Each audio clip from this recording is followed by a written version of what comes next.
Et donc, de nouveau, nous sommes le vendredi 5 avril, nous sommes donc le 66e jour de course.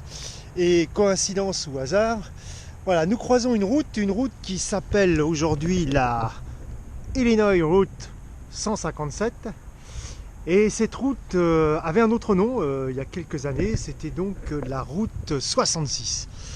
Alors la route 66, bah oui, une route mythique, donc elle a été déclassée, c'est pour ça qu'elle ne s'appelle plus la route 66. Et donc on est en train de passer en dessous, sur cette route 66, qui était ce qu'on appelle la Mother Road, donc la route mère un petit peu des États-Unis, puisque la première grande route et surtout la première transcontinentale. Donc elle a été créée en 1927, alors vous ne voyez peut-être plus, mais c'est parce qu'on est dans la pénombre, mais c'est pas grave, je vais ressortir, donc en 1927. Et donc, elle fait 3670 km de long.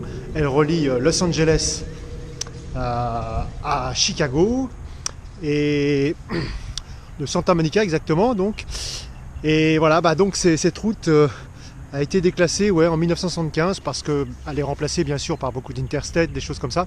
Donc bien sûr, on a encore des tronçons qui existent, principalement, j'allais dire, en Californie.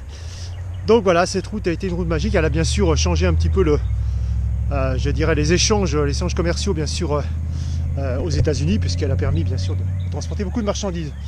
Donc voilà.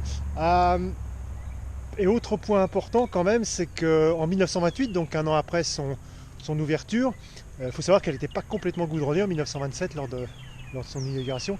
En 1928, pour j'allais dire l'ouverture complètement asphaltée, il y a eu une course fabuleuse qui a été organisée. C'était donc la première Transamérica. Elle s'appelait le Bernian Derby, donc le derby des oignons, surtout en référence aux problèmes de pied quand on court des centaines de kilomètres. Et donc cette course a eu lieu donc de Los Angeles à New York en passant par Chicago en 1928, et donc c'était la première transcontinentale. Elle a été organisée par un homme qui s'appelait Sissipel, qui était un promoteur. Alors son nom vous dit peut-être rien, mais c'était aussi le manager de Suzanne Lenglen, qui était donc notre fameuse tenniswoman française. Et donc il a eu l'idée de créer cette course pour l'inauguration de la route 66, mais aussi en s'appuyant donc sur l'expérience du Tour de France cycliste qui existait déjà depuis de nombreuses années. Et donc il a créé une petite caravane publicitaire avec, je me souviens, le plus marquant, enfin je me souviens dans le documentaire, du moins le plus marquant, c'était donc le café, une marque de café. Et donc il y avait 199 coureurs au départ, il y en a à peu près la moitié à l'arrivée. Elle a eu lieu de mars jusqu'au mois de mai. Et donc elle a emprunté toute la route 66. Le vainqueur c'était Andy Penn. Andy Penn c'était un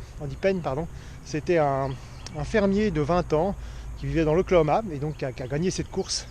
Et il a fait fortune puisqu'à l'époque il y avait 25 000 dollars or au premier, donc ça c'est absolument fabuleux, c'était une grosse fortune. Et ça va attirer beaucoup de monde puisqu'on était en 28 et 28 c'était juste avant la grande crise, et donc il y avait déjà beaucoup de chômage, beaucoup de gens qui cherchaient à gagner de l'argent, et beaucoup donc bien sûr sont venus pour faire fortune. Malheureusement il y en a qu'un qui a dû faire fortune, c'est Andy Penn. D'ailleurs Andy Penn a une statue dans son petit village de Foyil. J'ai eu l'occasion de passer pendant la Los Angeles New York de 2011 dans ce village. Donc voilà, de cette super course, il y a un roman qui a été écrit par Tom McNabb dans les années 80, qui s'appelle La Grande Course de Flanagan en français, et donc qui retrace, alors c'est un petit peu romancé, mais qui retrace donc cette belle aventure. C'est un roman absolument extraordinaire. Alors donc il romance un petit peu, il a mis une femme dans cette course alors qu'il n'y avait pas de femme du tout au départ, Miss Sheridan. Donc il faut savoir d'ailleurs que les femmes n'étaient pas autorisées à courir de longue distance, à courir du tout je crois.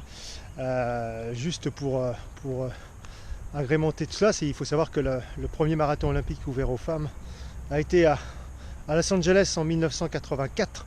Donc vous voyez, il a fallu attendre des années, donc les femmes n'avaient pas le droit de courir. Et donc il n'y avait pas de femmes sur cette Transamérica. Et de ce roman, il y a 4 ou 5 ans, eh bien, Quentin Tarantino a racheté les droits. Et donc peut-être verrons-nous un jour une adaptation au cinéma, ce que je souhaite, parce que c'est vraiment un roman absolument fabuleux de cette Transamérica. Donc voilà un petit peu, donc la route 66 bien sûr a son histoire. Je crois qu'elle est longue de 3670 km, ou elle était longue puisqu'elle n'existe plus.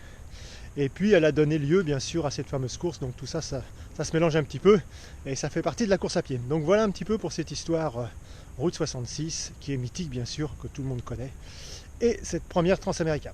Voilà un petit peu, donc je suis toujours sur ma sidewalk, donc voilà, tranquille, personne, quasiment pas de vélo, même pas de vélo du tout, un ou deux piétons, et donc la journée s'annonce très très bien. Voilà, je vous dis à bientôt, ciao ciao.